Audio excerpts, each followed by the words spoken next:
નમસ્કાર વિદ્યાર્થી મિત્રો, હવે આપણે પ્રકરણ નંબર 2 માં પોઈન્ટ 2.4 એટલે કે બહાર પરમાણુ મોડેલ વિશે ચર્ચા કરીશું. ગઈકાલે આપણે જોઈ ગયા કે પહેલાં ડાલ્ટને આપણને પરમાણુ અવિભાજ્ય છે એના વિશે વાત કરી. ત્યાર પછી જે થોમ્સને પરમાણુ અવિભાજ્ય નથી, વિભાજ્ય છે, પરમાણુને કેન્દ્ર અને કેન્દ્ર સિવાયનો ભાગ છે એની વાત કરી. ત્યારબાદ રુથરફોર્ડ આવ્યા અને રુથરફોર્ડે કહ્યું કે ઇલેક્ટ્રોન પરમાણુના કેન્દ્રમાં નથી, કક્ષામાં ફરે છે. અને ત્યાર પછી મેક્સ પ્લાન્ક આવ્યા, એને એવું કીધું કે મેક્સવેલ આવ્યા, એને એવું કીધું કે જો ઇલેક્ટ્રોન કક્ષામાં ફરતો હોય તો વિદ્યુત ચુંબકીય વિકિરણ ઉત્સર્જિત કરે છે. એના આધારે આપણે એનો તરંગ સ્વભાવ જોયા. એના પછી આગળ મેક્સ પ્લાન્ક આવ્યા, તો એમણે એવું કીધું કે ઇલેક્ટ્રોન એકલી તરંગ પ્રકૃતિ નથી ધરાવતું, ઇલેક્ટ્રોન કણ પ્રકૃતિ ધરાવે છે. અને કણ પ્રકૃતિ ઉપરથી ગઈકાલે આપણે પ્લાન્કનો નિયમ જોયો તો એમાં E બરાબર hc/λ સૂત્ર આપણે ઉતારેલું. અને એનાથી આગળ પછી નીલ્સ બોહર નામના વૈજ્ઞાનિકે આપણને પરમાણુનું મોડેલ સમજાવવાનો પ્રયત્ન કરેલો છે. તો આ પરમાણુ મોડેલ પરીક્ષામાં ઘણી વખત પૂછાય છે, એટલે આપણે બરાબર સમજી લઈએ. તો એની અંદર આપણે શું કર્યું, તો આ એક વિદ્યુત વિભાર નળી છે. એ વિભારિત નળીની અંદર એમને વાયુ ભરેલો અને એ વાયુ ભરીને એની સાથે વોલ્ટેજ, બેટરીનો વોલ્ટેજ જોઈન તો ઊંચું વોલ્ટેજ, આ ઊંચું વોલ્ટેજ જોઈન કરવાથી એમાંથી આછો જાંબલી રંગનો પ્રકાશ સ્પેક્ટ્રોફોટોગ્રામ ઉપર પડે છે. અને આ આછો જાંબલી રંગનો પ્રકાશ આમાંથી નીકળી અને અહીંયા જે પડતું રાખેલું છે અથવા તો જે પ્લેટ રાખેલી છે એની પર પડે છે. અને એ પ્લેટ ઉપર આપણને જુદા જુદા રંગની રેખાઓ જોવા મળે છે. બરાબર, આવી જુદી જુદી રેખાઓ જોવા મળે છે, જેને અનુક્રમે લાઇનમન શ્રેણી, બામણ શ્રેણી, પાસવન, બ્રેકેટ અને ફુંડ શ્રેણી કહેવામાં આવે છે.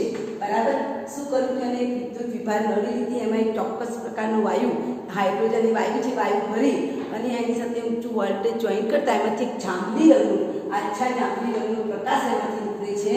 અને એ જાંબલી રંગનો પ્રકાશ સ્પેક્ટ્રોફોટોગ્રામ સાધન ઉપર પડે છે ત્યારે અહીંયા જે પેલી પડદો રાખેલો છે એની પર જુદી જુદી વર્ણપટ્ટ રેખાઓ જોવા મળે છે. અને આ વર્ણપટ્ટ રેખાઓમાં જુદી જુદી રેખાઓ જુદા જુદા રંગની મળે છે, જેને લાઇમર નામના વૈજ્ઞાનિકે શોધી છે કે લાઇમર શ્રેણી, બ્રાહ્મણ શ્રેણી, ફૂંડ અને બ્રેકેટ શ્રેણી કહેવામાં આવે છે. તો આવું કંઈક એને પ્રયોગ કરે તો હવે એની આપણે અભિધારણાઓ જોવાની છે. બહાર પરમાણુ મોડેલે ત્યાં રજૂ કર્યું છે કે જુદી જુદી રેખાઓ જોવા મળે છે. આ ટોપિકની પહેલાં એક મુદ્દો છે ઉત્સર્જન અને અવશોષણ. આપણને જનરલી ખબર છે જ્યારે પ્રકાશ એક માધ્યમથી બીજા માધ્યમમાં જાય છે ને એટલે સહેજ વાંકું વળે છે, અને પ્રકાશના વાંકા વળવાની ઘટનાને આપણે વક્રીભવન કહીએ છીએ. તો જ્યારે પ્રકાશ એક માધ્યમથી બીજા માધ્યમમાં જાય કાં તો વક્રીભવનની ઘટના કરે છે. અને આપણે સફેદ પ્રકાશ છે એને જો ત્રિપાર્શ્વ પીજમ ઉપર આપાત કરીએ તો એમાંથી ટૂંકી લંબાઈ, યાદ રાખો, જેની લંબાઈ તરંગ લંબાઈ ટૂંકી છે એ વધુ વાંકા વળશે અને જેની તરંગ લંબાઈ વધુ છે એ ઓછા વાંકા વળશે. યાદ રાખવાનું, ટૂંકી તરંગ લંબાઈ હોય તો વધુ વાંકા વળે અને વધુ તરંગ લંબાઈ હોય તો ઓછા વાંકા વળશે. બરાબર, તો આના આધારે આપણને તમને બધાને જ ખબર છે સફેદ પ્રકાશની કિરણ જો ત્રિપાર્શ્વ પીજમ પર પડે તો પેલા મેઘધનુષ્યના સપ્તરંગી મળે છે, જેને આપણે વર્ણપટ, જુદી જુદી વર્ણપટ કહેવામાં આવે છે. અને આ વર્ણપટથી એમાં તમને ખબર છે શું શું મળે છે, જાંબલી, વાદળી, પીનાળા. એનો મતલબ કે જાંબલી, નીલો, વાદળી, લીલો, પીળો, નારંગી અને રાતો કલર. અને આ કલર છે એકબીજામાં ભળી જતા હોય છે. જાંબલી લીલામાં ભળી જાય, લીલો વાદળીમાં ભળી જાય, વાદળી લીલામાં ભળી જાય. એટલે આવા વર્ણપટને આપણે કેવો વર્ણપટ કહીએ છીએ, સતત વર્ણપટ કહેવામાં આવે છે. અને એના પરથી આગળ થોડી વાત આપેલી છે ઉત્સર્જન વર્ણપટ અને અવશોષણ વર્ણપટ. આ જે અવશોષણ વર્ણપટ છે, અવશોષણ વર્ણપટ એટલે શું કે પ્રકાશની કિરણ નીચા શક્તિ સ્તરમાંથી ઊંચા શક્તિ સ્તરમાં જાય ત્યારે એ જે શક્તિનું શોષણ કરે છે એને અવશોષણ વર્ણપટ કહેવાય છે. જેમાં પહેલાં ડાર્ક રેખાથી ચાલુ થાય, અવશોષણ કરે પછી તમને રંગીન પટ્ટાઓ જોવા મળે. તમે આકૃતિ જોજો. એવી રીતે ઉત્સર્જન વર્ણપટ એટલે ઊંચા ઉર્જા સ્તરમાંથી નીચા ઉર્જા સ્તરમાં આવે એને ઉત્સર્જન વર્ણપટ કહેવાય. ઉપરના સ્તરમાંથી નીચેના સ્તરમાં આવે અને જે વિકિરણનું ઉત્સર્જન કરે એને ઉત્સર્જન વર્ણપટ કહેવામાં આવે. એટલે એમાં બધા પહેલાં રંગીન પટ્ટાઓ હોય અને પછીનો ભાગ છે ને આ કાળો, એને આપણે ઉત્સર્જન વર્ણપટ કહીશું, જે અસતત હોય છે અને એને રેખા વર્ણપટ પણ કહેવામાં આવે છે. આ સતત નથી, સતત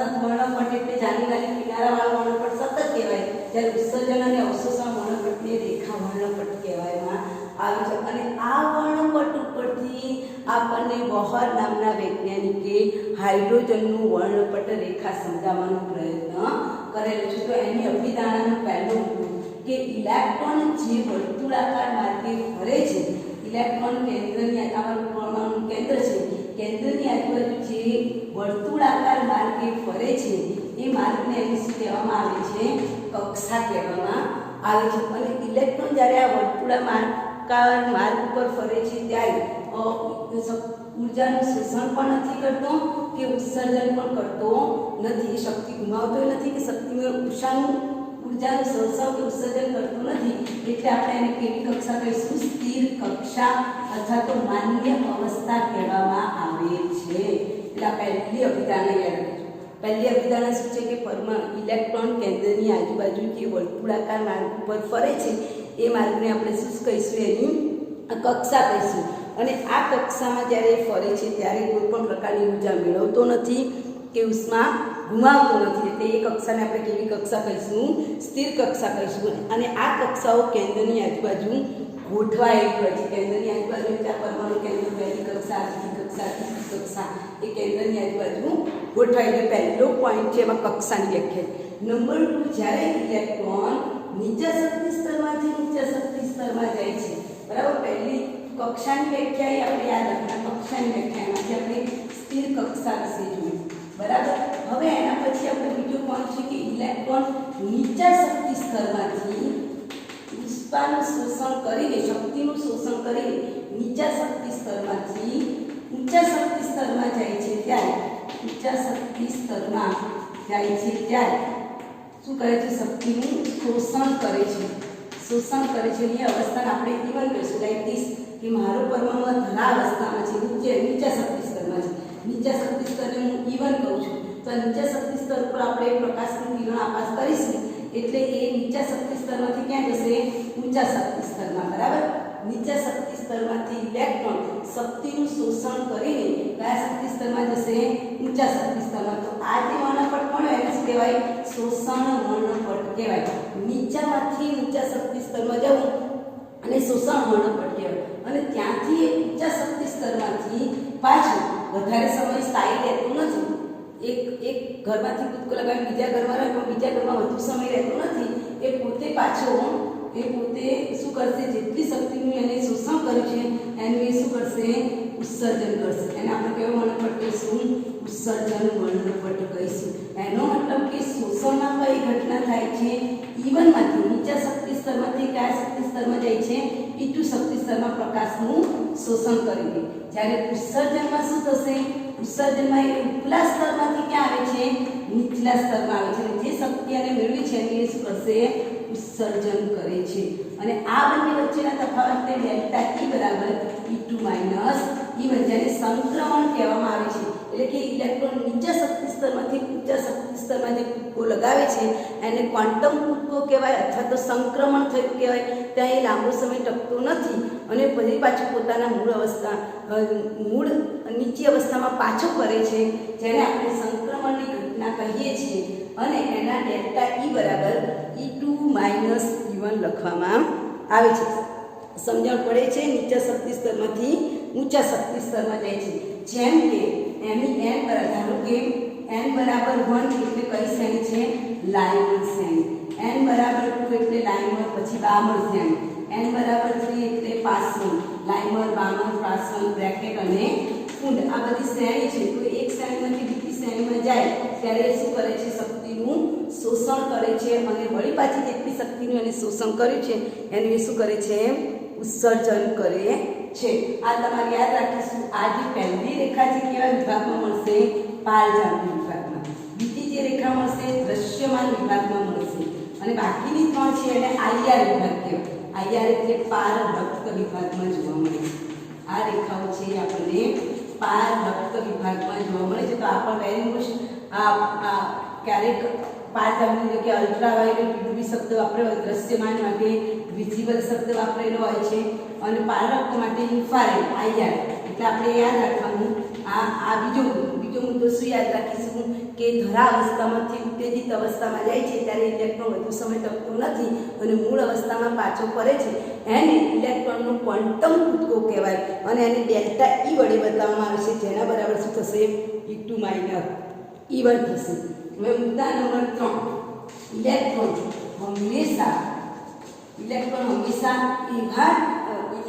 હંમેશા એવી જ કક્ષામાં પરિભ્રમણ કરશે। ઇલેક્ટ્રોન હંમેશા એવી કક્ષામાં જ પરિભ્રમણ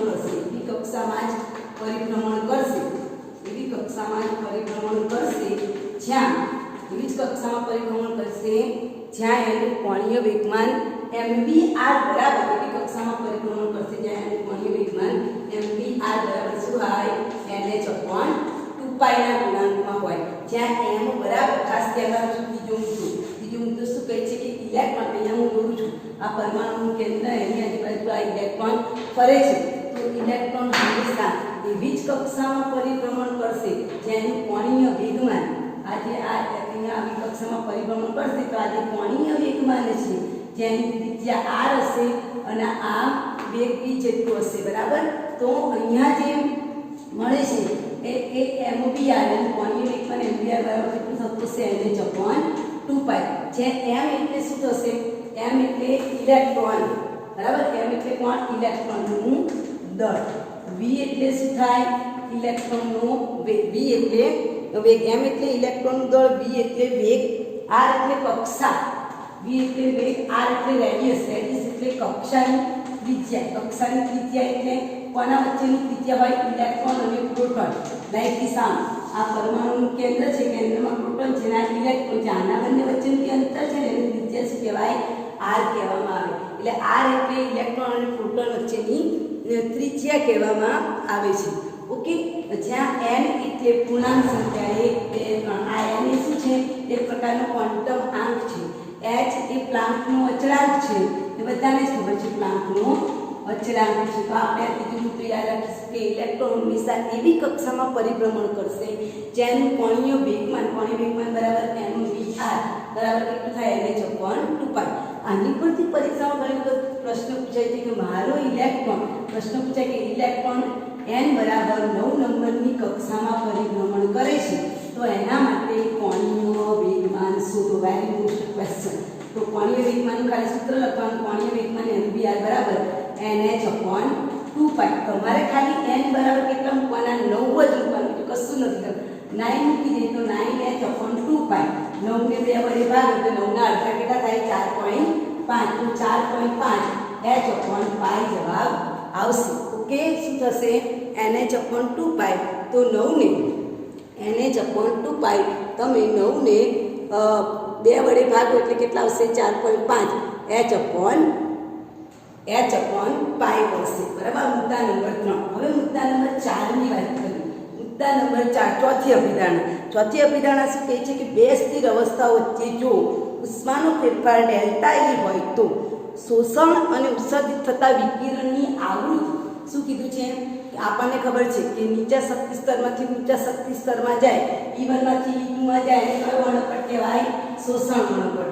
એ નીચા શક્તિ સ્તરમાંથી કયા શક્તિ સ્તરમાં ગયો ઊંચા શક્તિ સ્તરમાં, અને ઉત્સર્જન વર્ણપટ એટલે ઊંચા શક્તિ સ્તરમાંથી કેવા શક્તિ સ્તરમાં આવે નીચા શક્તિ સ્તરમાં। તો એના વચ્ચેનો જે તફાવત છે ડેલ્ટા E છે એના ઉપરથી વિકિરણની આવૃત્તિનું સૂત્ર નીચે પ્રમાણે લખાય। તો વિકિરણની આવૃત્તિ E બરાબર ડેલ્ટા E/h છે, જ્યાં ડેલ્ટા E બરાબર આગળ આપણે શીખી ગયા ડેલ્ટા E એટલે E2 - E1/h। તો આને જે છે આ આવૃત્તિને કઈ આવૃત્તિ કહીશું બહાર આવૃત્તિ કહેવામાં આવે છે, જ્યાં E1 એટલે ઊંચા શક્તિ સ્તર અને E2 એટલે ઊંચો શક્તિ સ્તર, એના વચ્ચેના તફાવતને ડેલ્ટા E કહીશું।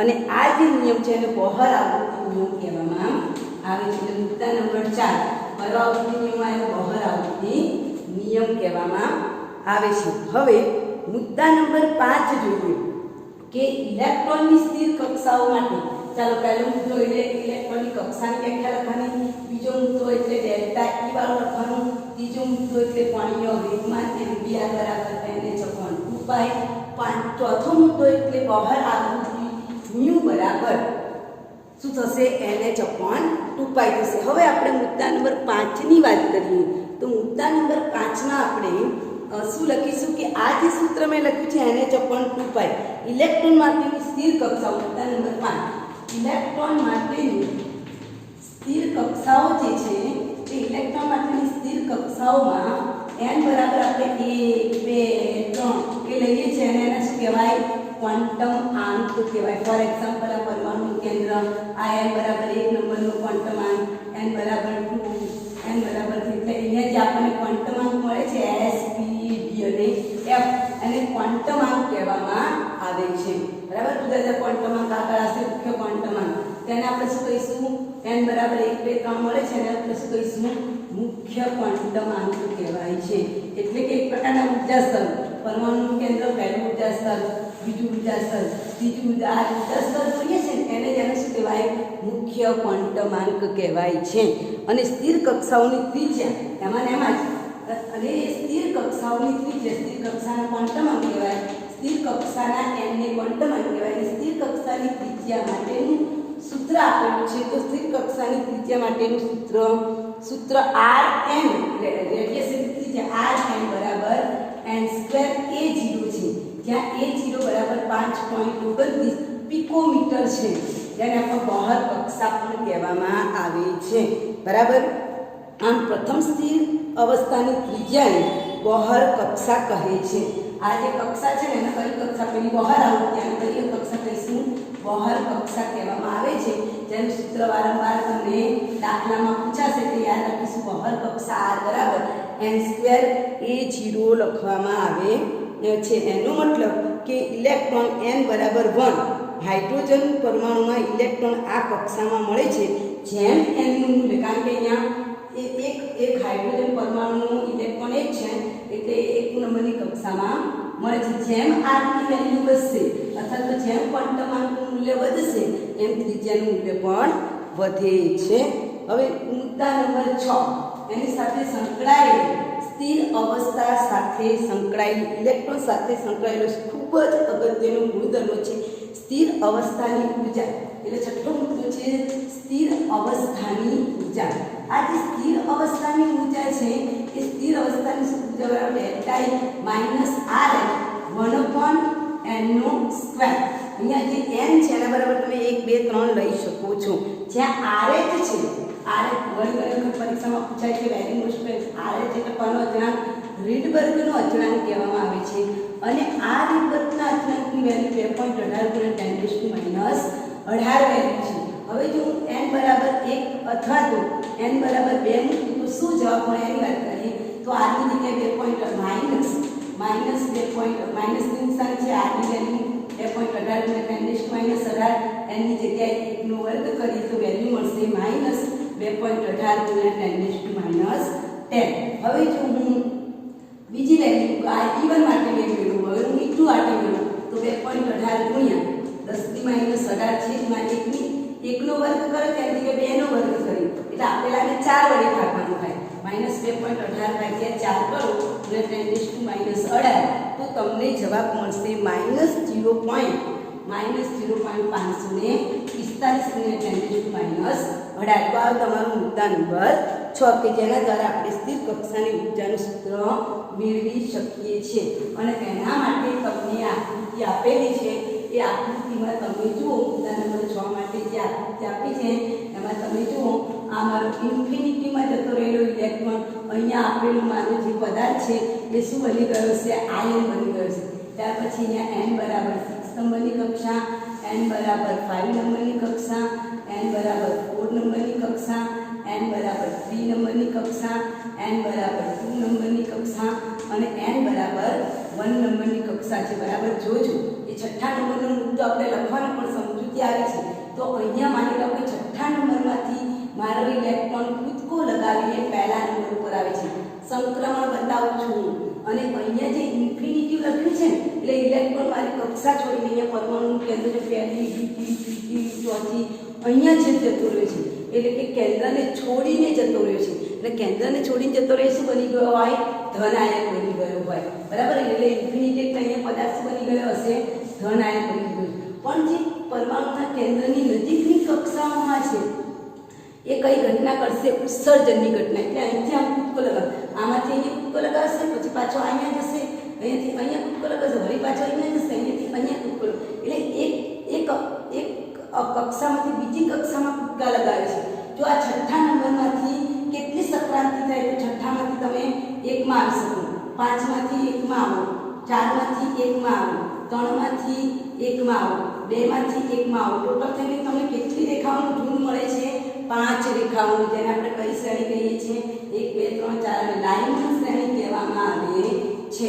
હવે હું 5 નંબરની કક્ષામાંથી સંક્રમણ કરાવું. 5માંથી એકમાં આવો, 4માંથી એકમાં આવો, 3માંથી એકમાં આવો, 2માંથી એકમાં આવો. તો આ જે શ્રેણી મળશે એને આપણે કઈ શ્રેણી કહીશું? લાઈન પછી 52 શ્રેણી. એવી રીતે તમે 4 નંબરમાંથી એકમાં આવો, 3માંથી એકમાં આવો, 2માંથી એકમાં આવો, ત્રણે ભેગા રેખા મળે છે. લાઈનમાં 52 પછી 55 શ્રેણી કહેવાય આને. એવી રીતે તમે હવે 3 નંબરમાંથી કૂદકો લગાવો, 3માંથી એકમાં કૂદકો લગાવ્યો, 3માંથી 2માં કૂદકો લગાવ્યો. બરાબર સમજાય છે? તો અહીંયા આપણને 2 રેખાઓ મળે છે. તો આ 2 રેખાઓને શું કહીશું? લાઈનમાં આમાં ટ્રેસર પછી બ્રેકેટ આવશે અને આમાં તો 2માંથી એક જ કૂદકો લાગે છે. કઈ શ્રેણી કહીશું? ફૂંડ શ્રેણી કહીશું. એટલે પરીક્ષામાં તમને પ્રશ્ન પૂછાય છે કે ઇલેક્ટ્રોન n બરાબર 6 કક્ષામાંથી તો મહત્તમ રેખાઓ શોધો. આજે આ રેખાઓનો સરવાળો કરો, તમને છઠ્ઠા નંબરમાંથી 1 નંબરમાં જવા માટે કેટલી રેખાઓ મળી? તો છઠ્ઠામાંથી એકમાં જવું એટલે 6માંથી એકમાં કેટલા ટ્રાન્ઝિશન થાય એ, પછી 5માંથી એકમાં, 4માંથી એકમાં, 3માંથી એકમાં, 2માંથી એકમાં, એ બધાનો સરવાળો કરવો પડે. તો અહીંયા 5 5 ને 4 9 10 11 13 14 અને 15. એનો મતલબ કે n બરાબર 6 કક્ષામાંથી એને n બરાબર 1 કક્ષામાં જવા માટે 15 વખત ટ્રાન્ઝિશન કરવું પડ્યું. 15 સંક્રમણો એને કર્યા કહેવાય. તો પરીક્ષામાં પ્રશ્ન પૂછાય તો સૂત્ર મૂકવાનું n+1/2. માની લો કે છઠ્ઠી કક્ષા માટે માંગ્યું છે તેની જગ્યાએ 6 મૂકવાના. 6+1/2 એટલે 6+1 એટલે 7 ભાગ્યા 2 6 + 42 ભાગ્યા 2 કરો એટલે કેટલા થશે?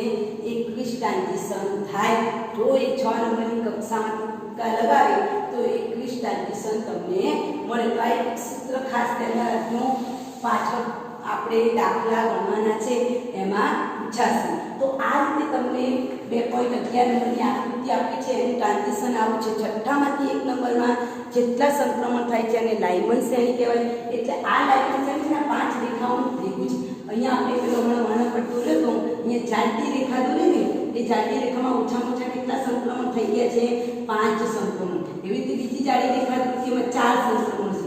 બીજી જાડી રેખામાં 3, પછી 2 સંક્રમણ ને પછી 1 સંક્રમણ. એટલે આપણે એમ રેખા દેખાય છે ને, ખરેખર એમાં 4 થી 5 સંક્રમણ છે. એ સંક્રમણ શું છે ને શું નહીં એ આગળ જતાં સમજાવી નતા શક્યા, તેને જીવન અસર કહેવાય. એટલે બહાર કરવાનું મોડેલ નિષ્ફળ ગયું. તો આ તમારો મુદ્દા નંબર 6 હતો. એમાં મેં આગળ વાત કરી કેમ n બરાબર ઇન્ફિનિટી એટલે મારો જે ઇલેક્ટ્રોન છે એ શું બની ગયો હશે? આયન બની ગયો છે. પણ જે કક્ષામાં છે એ કક્ષામાંથી ઇલેક્ટ્રોન કૂદકા લગાવશે તો આ પ્રકારના ટ્રાન્ઝિશન કરે છે અને આપણને જુદી જુદી લાઇમર બામર પ્રશ્ન પૂછાય છે. હાઇડ્રોજન મોનોપટમાં કઈ 5 રેખાઓ મળે? તો લાઇમર, બામર, પાસવાન, બ્રેકેટ અને ફૂંડ શ્રેણી આપણને જોવા મળે છે. લાઇમર શ્રેણી આપણને પારજાંબી વિભાગમાં જોવા મળે. બામર શ્રેણી આપણને દ્રશ્યમાનમાં જોવા, બાકીની 3 છે એ આપણને કઈ શ્રેણીમાં જોવા મળશે? ઇન્ફ્રારેડમાં જોવા મળે છે. હવે હાઇડ્રોજન ત્યાર પછી 7મો મુદ્દો છે કે હાઇડ્રોજન પરમાણુ. આ જે હાઇડ્રોજન પરમાણુ છે એ એક ઇલેક્ટ્રોન માટે મુદ્દા નંબર 7 આ 7 મુદ્દાઓ છે. મુદ્દા નંબર 7 છે અભિધાનનો 7મો મુદ્દો કે હાઇડ્રોજન પરમાણુ એક ઇલેક્ટ્રોનની જેમ બોહર સિદ્ધાંત પણ એક ઇલેક્ટ્રોન ધરાવતા આયનોને લાગુ પડે. એક ઇલેક્ટ્રોન એટલે શું? દાખલા તરીકે હિલિયમ છે, એન પર હું પ્લસ લખું તો હિલિયમનો પરમાણુ ક્રમાંક કેટલો છે? 2. અને ઉપર પ્લસ હોય તો જેટલા પ્લસ હોય એટલા બાદ કરવાનું. હિલિયમનો પરમાણુ ક્રમાંક 2 છે, ઉપર +1 આપેલા છે તો બાદ કરો તેના પાસે ઇલેક્ટ્રોન કેટલા વધ્યા? 1 ઇલેક્ટ્રોન. એવી રીતે લિથિયમ છે. લિથિયમ ઉપર તમને આપેલું છે +2 તો લિથિયમનો પરમાણુ ક્રમાંક જુઓ.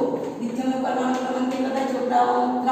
3 માંથી 2 જાય તો કેટલા વધે? 1. તો આવા એક ઇલેક્ટ્રોન જેની અંદર 1 ઇલેક્ટ્રોન છે એના માટે પણ આપણે ઊર્જાનું સૂત્ર લખી શકીએ છીએ. 1 ઇલેક્ટ્રોન ધરાવતા પદાર્થ સાથે સંકળાયેલી અવસ્થાની ઊર્જા En બરાબર સૂત્ર આપણને આવે છે -2.18 ગુણ્યા માઇનસ 2.18 × 10⁻18 z² અપોન આપણે યાદ રાખવાનું છે z એ પરમાણુ ક્રમાંક છે છેદમાં n નો સ્ક્વેર જ્યાં z એ શું છે પરમાણુ ક્રમાંક અથવા તો એમાં રહેલા પ્રોટોનની સંખ્યા અથવા તો તટસ્થ કરેલા ન્યુટ્રોનની ઇલેક્ટ્રોનની સંખ્યા અને n એટલે n બરાબર શું થશે 1 2 3 4 મુખ્ય ક્વોન્ટમ છે તો આ સાતમું મુદ્દો તમારો થઈ ગયો અને એના પરથી આપણે ત્રિજ્યા r બરાબર આપણે શીખી ગયા છે ત્રિજ્યા r બરાબર 5.29 n² z આ સૂત્ર પણ આપણે દાખલાઓ ગણવા માટે ઉપયોગ કરવાના છે જ્યાં z એ પરમાણુ ક્રમાંક છે અને તેના પરમાણુ ક્રમાંક હિલિયમ અને લિથિયમ માટે કેટલો હોય હિલિયમ માટે 2 હોય ધારો કે હવે આ પદાર્થ હિલિયમ માટે મારે એ શોધવું છે તો અહીંયા આપણે આ જે સૂત્ર લખ્યું ને 2.18 એમાં 2.18 × 10⁻10 અને હિલિયમ માટે કીધું છે તો હિલિયમનો પરમાણુ ક્રમાંક કેટલો છે 2 છે તો 2 નો વર્ગ છેદમાં કયા નંબરની કક્ષામાં છે 1 નંબરની તો 1 નંબરની કક્ષા માટે આપણે શોધી શકીએ કે z એટલે શું પરમાણુ ક્રમાંક અને અહીંયા ત્રિજ્યા બરાબર આપણે શું લખ્યું 5.9 n² z² બરાબર આ સૂત્રનો પણ આપણે ઉપયોગ કરી શકીએ છીએ અને ત્યાર પછી મુદ્દા નંબર 8 ની અંદર આપણને ત્રિજ્યા આપેલી છે તો ડેલ્ટા E બરાબર આ કક્ષામાં મુદ્દા નંબર 8 માં લખીશું કે ઇલેક્ટ્રોન જે કક્ષામાં ફરે છે ત્યાં ઇલેક્ટ્રોનનો વેગ નક્કી કરવો શક્ય છે સંપૂર્ણ પરિશુદ્ધ સમીકરણ આપેલ નથી પણ ગુણાત્મક રીતે કહીએ તો ઇલેક્ટ્રોનના વેગની માત્રા એ કેન્દ્રના ધન વિચારના ઇલેક્ટ્રોનના વેગની માત્રા ઇલેક્ટ્રોનના વેગની માત્રા ખાસ યાદ રાખજો ઇલેક્ટ્રોનના વેગની માત્રા ધન વિચવારના વધારા સાથે વધે છે ધન વિચવાર વધે તો વેગ વધે યાદ રાખજો ધન વિચવાર વધે તો વેગ વધે છે પણ મુખ્ય ક્વોન્ટમ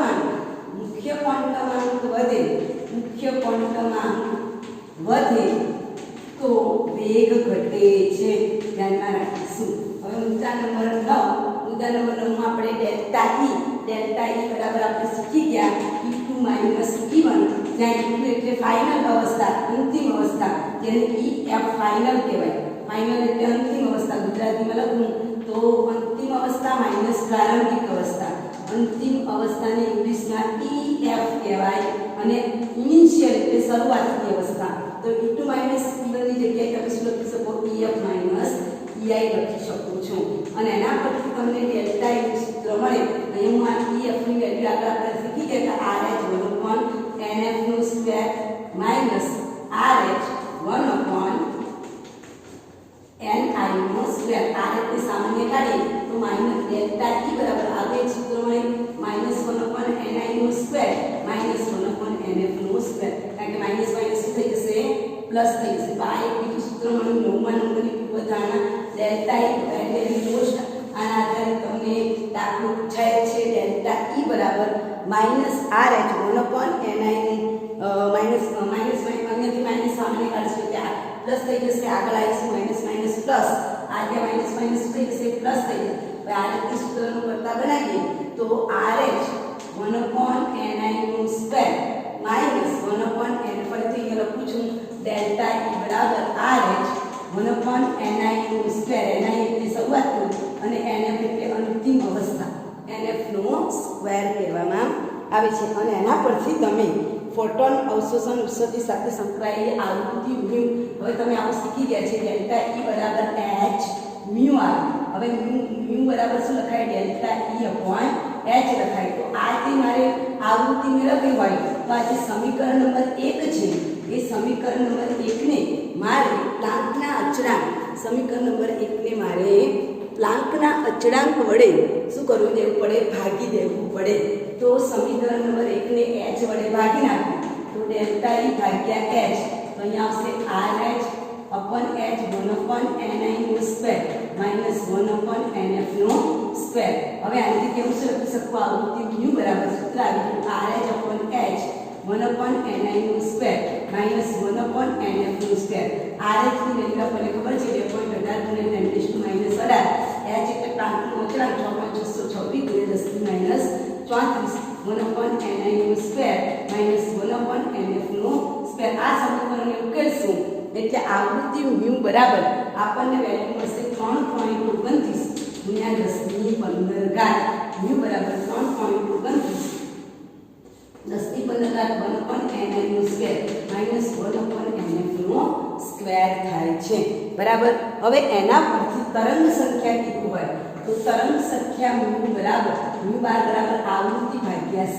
એટલે આવૃત્તિનું જે આપણને સૂત્ર મળ્યું છે 3.29 ને 10 ની 15 1/ni નો સ્ક્વેર માઈનસ 1/nf નો સ્ક્વેર જે મળે છે એને પ્રકાશ વેગ એનું મૂલ્ય છે 3 ને 10 ની 8 વડે ભાગી દો તો તમને એનું વેલ્યુ મળે છે 1. તરંગ સંખ્યા બરાબર 1.097669977 તરંગ સંખ્યા બરાબર ગુણ્યા 10 ની 7 ગુણ્યા 10 ની 7 1/ni નો સ્ક્વેર માઈનસ 1/nf નો સ્ક્વેર આ તરંગ સંખ્યા માટેનું સૂત્ર છે. તો અહીંયા બહાર પરમાણુ મોડેલની અભિધારણાઓ પૂર્ણ થાય છે. જ્યાં તમારે યાદ રાખવાનું છે કે જો અવશોષણ વર્ણપટ હોય તો આવૃત્તિની વેલ્યુ કેવી મળશે plus because EF is greater than NF is greater than NF. પણ જો ઉત્સર્જન વર્ણપટ આવશે આ દાખલા આવશે એટલે ખબર પડશે તો આવૃત્તિની વેલ્યુનો જવાબ કેવો આવશે minus because NF less than NI. અંતિમ અવસ્થા કરતાં પ્રારંભિક અવસ્થાનું મૂલ્ય વધારે હોય બરાબર. ટૂંકમાં કહેવાનો મતલબ જો આનું મૂલ્ય જ્યારે વધારે હશે ને તો જવાબ કેવો આવશે માઈનસ. જ્યારે એફની મૂલ્ય વધારે હશે તો જવાબ માઇનસમાં આવશે. જ્યારે એનઆઈની વેલ્યુ ઓછી હશે ત્યારે જવાબ કેવો આવશે પ્લસમાં જોવા મળે છે જેને બહાર પરમાણુ મોડેલ કહેવામાં આવે છે. અને આ બહાર પરમાણુ મોડેલની મર્યાદાઓ હું તમને લખીને સેન્ડ કરીશ બરાબર. ઓકે, આ બહાર પરમાણુ મોડેલની મર્યાદાઓ પછી આપણે જોઈશું.